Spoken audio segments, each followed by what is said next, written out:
नमस्कार साथियों, स्वागत है आपका अपने YouTube channel GK all exam fighter में। आज हम आपके लिए जीके के अत्यंत ही 25 महत्वपूर्ण प्रश्न लेकर आए हैं। यदि आपको वीडियो पसंद आए तो चैनल को सब्सक्राइब करिएगा तथा वीडियो को लाइक करिएगा। हम उम्मीद करते हैं कि आप 25 के 25 प्रश्नों के सही जवाब कमेंट बॉक्स में जरूर देंगे। तो चलिए दोस्तों, हम अपना पहला प्रश्न देखते हैं। हमारा पहला ही प्रश्न है, भारतीय संविधान में कितनी अनुसूचियां हैं? हर एग्जाम में कम से कम एक या दो प्रश्न हमारे भारतीय संविधान से पूछे ही जाते हैं। तो हमारा पहला ही प्रश्न है कि भारतीय संविधान में कितनी अनुसूचियां हैं। बताइए दोस्तों, यदि आपको इसका आंसर मालूम है तो कमेंट बॉक्स में कमेंट करके बताइए कि भारतीय संविधान में कितनी अनुसूचियां हैं। 9, 10, 11 या 12? जी हाँ दोस्तों, चौथा द राइट आंसर 12। भारतीय संविधान में कितनी अनुसूचियां हैं? 12 अनुसूचियां हैं। चलिए दोस्तों, अगला प्रश्न देखते हैं। हमारा अगला और दूसरा प्रश्न है, ये भी संविधान से संबंधित प्रश्न ही है कि भारतीय संविधान अपनाया गया था। बताइए दोस्तों, यदि आपका इसका आंसर मालूम है तो कमेंट करके बताइए कि भारतीय संविधान अपनाया गया था कब? 26 जनवरी 1950 को, 26 जनवरी 1949 को, 26 नवंबर 1949 को, 31 दिसंबर 1949 को। बताइए, बेहद ही इंपॉर्टेंट प्रश्न है, आप इसको रफ कॉपी में नोट कर लीजिए। हो सकता है आपके अगले एग्जाम में ये प्रश्न पूछा जाए कि भारतीय संविधान अपनाया गया था। जी हाँ दोस्तों, तीसरा द राइट आंसर 26 नवंबर 1949 को भारतीय संविधान का अपनाया गया था, 26 नवंबर 1949 को। चलिए दोस्तों, अगला प्रश्न देखते हैं। हमारा अगला और तीसरे नंबर का प्रश्न है, प्रथम मुगल शासक। जी हाँ दोस्तों, प्रथम मुगल शासक जिसने मूल्य निर्धारण आरंभ किया। मूल्य निर्धारण यानी किसी वस्तु का प्राइस यानी मूल्य को तय कर देना, मूल्य निर्धारण प्रणाली कहलाता है। तो भारत में प्रथम मुगल शासक जिसने मूल्य निर्धारण प्रणाली आरंभ की थी, बताइए कौन था वो? बलबन था, जलालुद्दीन खिलजी था, मोहम्मद बिन तुगलक था या अलाउद्दीन खिलजी था? बताइए, प्रथम मुगल शासक जिसने मूल्य निर्धारण प्रणाली आरंभ की थी। जी हाँ दोस्तों, चौथा the right answer Alauddin Khilji. Alauddin Khilji प्रथम मुगल शासक था जिसने मूल्य निर्धारण प्रणाली प्रारंभ की थी। चलिए दोस्तों, अगला प्रश्न देखते हैं। हमारा अगला और चौथे नंबर का प्रश्न है, तानसेन। जी हाँ दोस्तों, तानसेन को सभी लोग जानते होंगे। तानसेन एक महान संगीतकार थे, तो वो किसके दरबारी थे? बताइए कि तानसेन जो एक महान संगीतकार थे, माना जाता है कि उनके संगीत या उनके राग से वर्षा हो जाती थी। ऐसे कलाकार, ऐसे महान संगीतकार तानसेन किसके दरबार के दरबारी थे? अकबर के, बहादुर शाह के, राणा कुंभा के या कृष्णदेव राय के? बताइए, यदि आपको इसका आंसर मालूम है तो कमेंट करके बताइए कि तानसेन जो एक महान संगीतकार थे वो किसके दरबारी थे? जी हाँ दोस्तों, पहला the right answer Akbar. Tansen Akbar के दरबारी थे। चलिए दोस्तों, नेक्स्ट क्वेश्चन देखते हैं। यदि आपको ये वीडियो पसंद आए तो चैनल को सब्सक्राइब जरूर कर लीजिएगा ताकि ऐसे ही स्टैटिंग वीडियो रोज आपको देखने को मिले, और वीडियो को लाइक जरूर कर दीजिएगा। चलिए दोस्तों, अगला प्रश्न देखते हैं। हमारा अगला और पांचवें नंबर का प्रश्न बेहद ही इंपॉर्टेंट। मैं आपको अभी शुरुआत में ही बता दे रहा हूं कि आप इस प्रश्न को नोट कर लीजिए, रफ कॉपी में लिख लीजिए। यह प्रश्न 100% आपके अगले एग्जाम में देखने को मिलेगा कि निम्नलिखित में से कितने तीनों, जी हाँ दोस्तों, निम्नलिखित में से कितने तीनों गोलमेज सम्मेलनों में भाग लिए थे? ये 4 लोगों के नाम दिए गए, उनमें से आपको 3 गोलमेज सम्मेलनों में भाग लेने वाले नेता के नाम बताने हैं। बताइए दोस्तों, जवाहरलाल नेहरू हैं, भीमराव अंबेडकर हैं, सरदार वल्लभ भाई पटेल हैं, ये डॉक्टर राजेंद्र प्रसाद हैं। ऐसे प्रश्न ही पूछे जाते हैं एग्जाम में जो थोड़ा टफ लेवल के होते हैं। ये इसमें यह प्रश्न पूछा गया है कि निम्नलिखित में से ऐसा कौन सा नेता है जो तीनों गोलमेज सम्मेलनों में भाग लिया था? बताइए, यदि आपको इसका आंसर मालूम तो कमेंट करके फटाक से बताइए। जी हाँ दोस्तों, दूसरा right answer doctor Bhimrao Ambedkar. Doctor Bhimrao Ambedkar ऐसे नेता थे जिन्होंने तीनों गोलमेज सम्मेलनों में भाग लिया था। यदि आपको वीडियो पसंद आए तो वीडियो को लाइक जरूर कर दीजिएगा तथा चैनल को सब्सक्राइब कर लीजिएगा। चलिए दोस्तों, अगला प्रश्न देखते हैं। हमारा अगला और छठवां प्रश्न है, राष्ट्रीय शक्कर संस्थान कहाँ स्थापित किया गया है? बताइए, यदि इसका आपको आंसर मालूम है कि राष्ट्रीय शक्कर संस्थान कहाँ स्थापित किया गया है। कानपुर में, नई दिल्ली में, लखनऊ में या गजरौला में? जी हाँ दोस्तों, पहला द राइट आंसर कानपुर। राष्ट्रीय शक्कर संस्थान कहाँ स्थापित किया गया है? कानपुर में स्थापित किया गया है। चलिए दोस्तों, अगला प्रश्न देखते हैं। हमारा अगला और 7वें नंबर का प्रश्न है कि नागार्जुन बांध, सागर बांध का निर्माण किस नदी पर किया गया?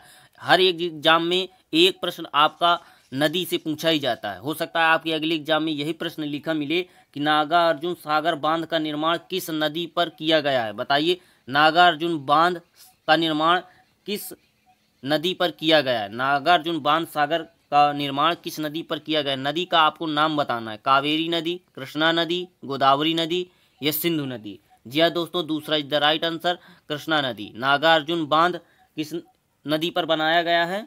नागार्जुन सागर बांध किस नदी पर बनाया गया है दोस्तों? कृष्णा नदी पर। चलिए दोस्तों अगला प्रश्न देखते हैं। हमारा अगला और 8वें नंबर का प्रश्न है कि प्रकाश की गति। जी हाँ दोस्तों, ये विज्ञान से संबंधित प्रश्न है, बेहद ही इंपॉर्टेंट प्रश्न है कि प्रकाश की गति निम्नलिखित में से किस में गुजारने पर सबसे कम होगी?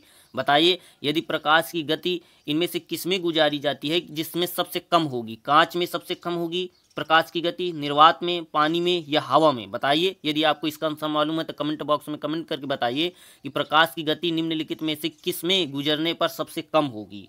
जी हाँ दोस्तों, पहला इज द राइट आंसर कांच। प्रकाश की गति कांच में गुजारने पर सबसे कम होगी। यदि वीडियो पसंद आए तो चैनल को सब्सक्राइब जरूर कर लीजिएगा। चलिए दोस्तों अगला प्रश्न देखते हैं।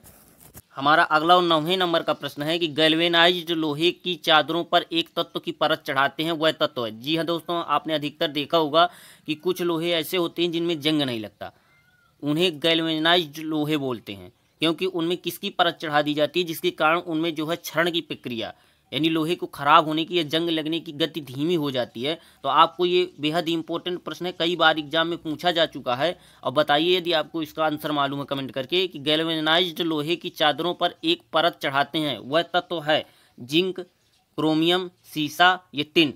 जी हाँ दोस्तों, पहला is the right answer zinc. Galvanized लोहे पर जिंक की पतली परत चढ़ा देते हैं जिसके कारण लोहे का क्षरण कम हो जाता है या जंग लगने की रफ्तार जो है धीमी हो जाती है। चलिए दोस्तों अगला प्रश्न देखते हैं। हमारा अगला प्रश्न 10वें नंबर का संविधान से संबंधित है। यह संविधान से प्रश्न पूछा गया है कि भारतीय संविधान का भाग संबंध रखता है। बताइए कि भारतीय संविधान का भाग संबंध रखता है, भारतीय संविधान का भाग जो है संबंध रखता है। साथियों ये थोड़ा सा गलत टाइप हो गया है हमारा प्रश्न कि भारतीय संविधान का भाग चौथा किससे संबंध रखता है। आपको ये बताना है कि भारतीय संविधान का भाग जो चौथा होता है वह किससे संबंध रखता है? मौलिक अधिकार से, नागरिकता से, नीति निर्देशक तथ्यों से या संघीय कार्यपालिका से?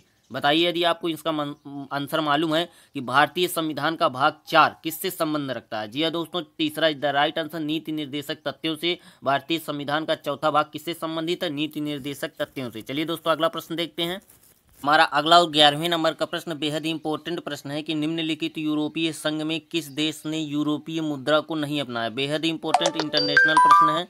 और बताइए दोस्तों यदि आपको इसका आंसर मालूम है कि निम्नलिखित यूरोपीय संघ के किस सदस्य देश ने यूरोपीय मुद्रा को नहीं अपनाया? बेहद इंपॉर्टेंट है, इंटरनेशनल प्रश्न है, आप इस प्रश्न को तुरंत नोट कर लीजिए। बताइए यदि आपका इसका आंसर मालूम है कि निम्नलिखित यूरोपीय संघ के किस देश ने यूरोपीय मुद्रा को नहीं अपनाया? फ्रांस ने, यूके ने, जर्मनी ने या स्पेन ने? बताइए दोस्तों। जी हाँ दोस्तों, दूसरा is the right answer UK ने। यूके ने यूरोपीय मुद्रा को नहीं अपनाया। चलिए दोस्तों अगला प्रश्न देखते हैं। हमारा अगला प्रश्न है माई कंट्री माई लाइफ। हर एक एग्जाम में एक या दो पुस्तकों के नाम पूछ लिए जाते हैं कि बताइए यह पुस्तक किसकी है। तो हमारा यही प्रश्न है 12वें नंबर का। बताइए यदि आपको इसका आंसर मालूम है कि माई कंट्री माई लाइफ नामक पुस्तक के लेखक हैं लाल कृष्ण आडवाणी, जसवंत सिंह, दिलीप कुमार या सुनील गावस्कर? बताइए। जी हाँ दोस्तों, पहला is the right answer Lal Krishna Advani. My life my country किसकी पुस्तक है? लाल कृष्ण आडवाणी की पुस्तक है। चलिए दोस्तों अगला प्रश्न देखते हैं। हमारा अगला 13वें नंबर का प्रश्न बेहद ही इंपॉर्टेंट प्रश्न है। मैं आपको पहले ही बता दे रहा हूं कि आप इस प्रश्न को नोट कर लीजिए, हो सकता है आपके अगले एग्जाम में यह प्रश्न देखने को मिल जाए कि बंगाल विभाजन को ब्रिटिश सरकार ने किस वर्ष रद्द कर दिया था। बताइए यदि आपको इसका आंसर मालूम है तो कमेंट बॉक्स में कमेंट करके बताइए कि बंगाल विभाजन को ब्रिटिश सरकार ने किस वर्ष रद्द कर दिया? 1907 में, 1917 में, 1911 में या 1921 में? जी हाँ दोस्तों, तीसरा इज द राइट आंसर 1911 में। बंगाल विभाजन को ब्रिटिश सरकार ने 1911 में रद्द कर दिया था। चलिए दोस्तों अगले यदि आपको यह वीडियो पसंद आए तो आप वीडियो को लाइक जरूर करिएगा तथा चैनल को सब्सक्राइब करिएगा। चलिए दोस्तों अगला प्रश्न देखते हैं। हमारा अगला और जो है 14वें नंबर का प्रश्न है कि भारत की पहली बोलती फिल्म थी। बताइए यदि आपको इसका आंसर मालूम है कि भारत की पहली बोलती फिल्म कौन सी थी? राजा हरिश्चंद्र, अलम आरा, चंडीदास या झांसी की रानी? बताइए यदि आपको इसका आंसर मालूम है। बेहद ही इंपॉर्टेंट प्रश्न है कि भारत की पहली बोलती फिल्म थी। जी हाँ दोस्तों, दूसरा इज द राइट आंसर अलम आरा भारत की पहली बोलती हुई फिल्म थी। चलिए दोस्तों अगला प्रश्न देखते हैं। हमारा अगला वो 15वें नंबर का प्रश्न है नीली क्रांति। जी हाँ दोस्तों, एक प्रश्न क्रांति से जरूर पूछा जाता है कि नीली क्रांति किससे संबंधित है। बताइए यदि आपको इसका आंसर मालूम है कि नीली क्रांति किससे संबंधित है? अंतरिक्ष अनुसंधान से, सिंचाई से, मछली उत्पादन से, पेयजल से? बताइए साथियों कि नीली क्रांति किससे संबंधित है। जी हाँ दोस्तों, तीसरा इज द राइट आंसर, मछली उत्पादन से। नीली क्रांति किससे संबंधित है, मछली उत्पादन से। आपके लिए प्रश्न है, आप बताइए रजत क्रांति। जी हाँ दोस्तों, रजत क्रांति किससे संबंधित है, कमेंट बॉक्स में कमेंट करके बताइए दोस्तों यदि आपको इसका आंसर मालूम है कि रजत क्रांति किससे संबंधित है। चलिए दोस्तों अगला प्रश्न देखते हैं। हमारा अगला 16वें नंबर का प्रश्न बेहद ही इंपॉर्टेंट, मैं आपको पहले ही बता दे रहा हूँ, आप इसको नोट कर लीजिए रफ कॉपी में कि बेहद ही इंपॉर्टेंट प्रश्न है। हो सकता है आपके अगले एग्जाम में आपको देखने को मिले कि चौथी बौद्ध महासभा का आयोजन किसने किया था। मैंने भी कई एग्जाम दिए हैं तो मुझको भी यह प्रश्न कई बार एग्जाम में मिला है और आपको हो सकता है आपके अगले एग्जाम में देखने को मिल जाए कि चौथी बौद्ध महासभा का आयोजन किसने किया था। अशोक ने, हर्ष ने, बिंदुसार ने या कनिष्क ने, बताइए। जी हाँ दोस्तों, चौथा is the right answer, Kanishka ने। चौथी बौद्ध महासभा का आयोजन किसने किया था, कनिष्क ने किया था। चलिए दोस्तों अगला प्रश्न देखते हैं। हमारा अगला 17वें नंबर का प्रश्न है कि लोधी वंश का अंतिम शासक कौन था। जी हाँ दोस्तों, बेहद ही इंपॉर्टेंट प्रश्न है, कई बार एग्जाम में पूछा हुआ प्रश्न है कि लोधी वंश का अंतिम शासक कौन था। यदि आपको इसका आंसर मालूम है तो कमेंट बॉक्स में कमेंट करके बताइए कि लोधी वंश का अंतिम शासक कौन था। बहलोल लोधी, इब्राहिम लोधी, सिकंदर लोधी, दौलत खान लोधी, बताइए दोस्तों। जी हाँ दोस्तों, दूसरा is the right answer, Ibrahim Lodhi. Lodhi वंश का अंतिम शासक कौन था, इब्राहिम लोधी था। चलिए दोस्तों अगला प्रश्न देखते हैं। हमारा अगला और 18वें नंबर का प्रश्न है, अंडमान एवं निकोबार की राजधानी है। बताइए यदि आपको इसका आंसर मालूम है कि अंडमान एवं निकोबार की राजधानी है पोर्ट ब्लेयर, द्वीप, कोलकाता या तिरुपति, बताइए।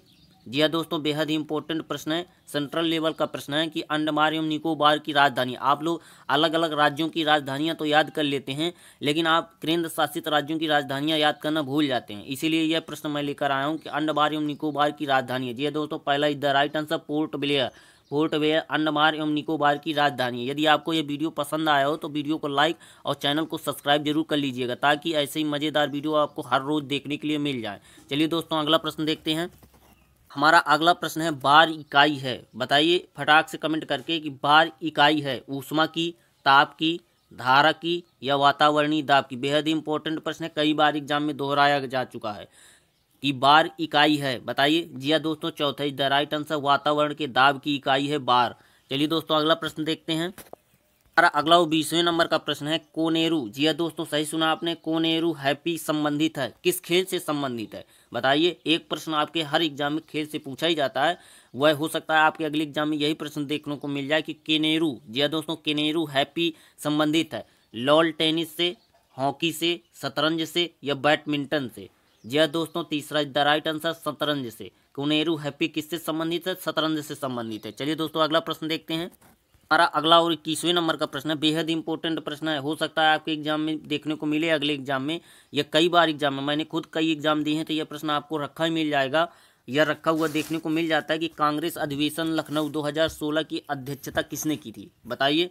सरोजनी नायडू ने, मौलाना अबुल कलाम आज़ाद ने, अंबिका चरण मजूमदार ने या पंडित जवाहरलाल नेहरू ने। बेहद ही इंपॉर्टेंट प्रश्न है कि कांग्रेस अधिवेशन लखनऊ 2016 की अध्यक्षता किसने की थी। जी हाँ दोस्तों, तीसरा is the right answer, Ambika चरण मजूमदार ने कांग्रेस अधिवेशन लखनऊ 2016 की अध्यक्षता की थी। चलिए दोस्तों अगला प्रश्न देखते हैं। एक और इम्पोर्टेंट प्रश्न 22वें नंबर का, बेहद ही इंपॉर्टेंट है, हम आपके लिए वही प्रश्न लेकर आते हैं जो एग्जाम की दृष्टि से बेहद ही इंपॉर्टेंट प्रश्न होते हैं, इसीलिए आप किसी भी प्रश्न को छोड़िएगा नहीं, बराबर 2500 प्रश्नों के सही जवाब कमेंट बॉक्स में दीजिएगा और हर एक प्रश्न इंपॉर्टेंट है। यदि आपको इस किसी भी प्रश्न का आंसर मालूम नहीं था तो आप उसको नोट कर लीजिए, बेहद ही इंपॉर्टेंट प्रश्न होते हैं जो हम आपके लिए लेकर आते हैं। चलिए दोस्तों, हमारा 22वें नंबर का प्रश्न है, रिहंद परियोजना स्थित है, बताइए दोस्तों। रिहंद परियोजना कहाँ पर स्थित है, ललितपुर जनपद में स्थित है, मिर्जापुर जनपद में स्थित है, अलीगढ़ जनपद में स्थित है या सुल्तानपुर जनपद में स्थित है। रिहंद परियोजना निम्नलिखित जनपदों में किस जनपद में स्थित है। जी हाँ दोस्तों, दूसरा is the right answer, Mirzapur जनपद में। रिहंद परियोजना किस जनपद में स्थित है, मिर्जापुर जनपद में स्थित है। चलिए दोस्तों अगला प्रश्न देखते हैं। हमारा अगला 23वें नंबर का प्रश्न है कि सरफरोशी की तमन्ना अब हमारे दिल में है, यह गीत किसने लिखा था। बेहद ही इंपॉर्टेंट प्रश्न है, कई बार एग्जाम में पूछा जा चुका, कई बार मैं खुद एग्जाम दे चुका हूं तो मुझको भी यह प्रश्न कई बार देखने को मिला है कि सरफरोशी की तमन्ना अब हमारे दिल में है, यह गीत किसने गाया था। हो सकता है आपको इसका आंसर मालूम है, इसलिए आप इसमें कमेंट बॉक्स में बताइए कमेंट करके। मोहम्मद इकबाल ने गाया है, काजी नरुल इस्लाम ने गाया है, नरेंद्र नारायण मुल्ला ने गाया है, या राम प्रसाद बिस्मिल ने गाया है। कि सरफरोशी की तमन्ना अब हमारे दिल में, ये गीत किसने गाया है? राम प्रसाद बिस्मिल ने गाया है। चलिए दोस्तों अगला प्रश्न देखते हैं। हमारा अगला 24वें नंबर का प्रश्न है कि वह रासायनिक तत्व जिसका उपयोग कृत्रिम वर्षा कराने में किया जाता है। यह बेहद ही इंपॉर्टेंट प्रश्न है। इस विधि का कई जगह उपयोग किया गया है मौसम को साफ करने के लिए, जहां प्रदूषण अत्यधिक मात्रा में हो जाता है, जैसे दिल्ली जैसे जो राज्य हैं, केंद्र शासित राज्य हैं, जहां पर प्रदूषण अत्यधिक मात्रा में हो जाता है, तो प्रदूषण से मुक्ति पाने के लिए कृत्रिम वर्षा कराना बहुत जरूरी हो जाता है। इसलिए यह प्रश्न इंपॉर्टेंट हो जाता है। हो सकता है आपके अगले एग्जाम में मिले कि वह रासायनिक तत्व जिसका उपयोग कृत्रिम वर्षा कराने में किया जाता है। सिल्वर नाइट्रेट है, सिल्वर आयोडाइड है, सिल्वर नाइट्रेट है, या सिल्वर आयोडाइड या क्लोराइड है। जी हाँ दोस्तों, दूसरा is the right answer silver iodide. कृत्रिम वर्षा कराने वाला प्रमुख तत्व कौन सा है? सिल्वर आयोडाइड है।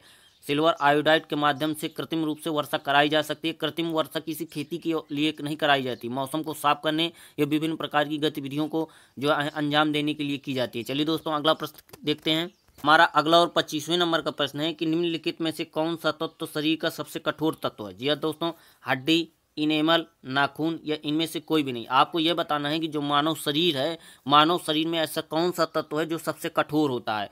जी हाँ दोस्तों, दूसरा is the right answer enamel. मानव शरीर में पाया जाने वाला इनेमल सबसे कठोर तत्व है।